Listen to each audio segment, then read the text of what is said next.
How to fix Messenger app not working. Hi everyone, welcome back to our channel, The Solution Guide. So in today's guide video, I'll simply guide you on how you can fix if the Messenger application is not working at the moment. So make sure to watch the video till the end. If the Messenger app is not working, the very first thing you want to make sure is that you are logged into your Facebook account, because Messenger comes from Facebook. So as long as you are logged in on a Facebook account, you'll also be able to stay logged in the Messenger app. Then after that, you have to make sure that you have updated the Messenger app to the latest version. So come to your Play Store or your App Store if you're using iPhone, then just search for Messenger, check if it has an update, and if it does, then definitely make sure to update it to the latest version.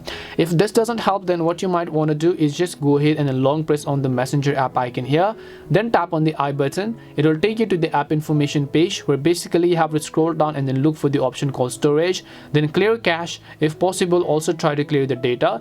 Clearing the data will log you out of your account, so you have to re-log in back again. And hopefully one of these solutions may have helped solve the problem, and if it did help solve your problem, then make sure to leave a like and subscribe to the channel. And if you have any more questions, feel free to leave them down. Thank you very much for watching, and see you in the next video.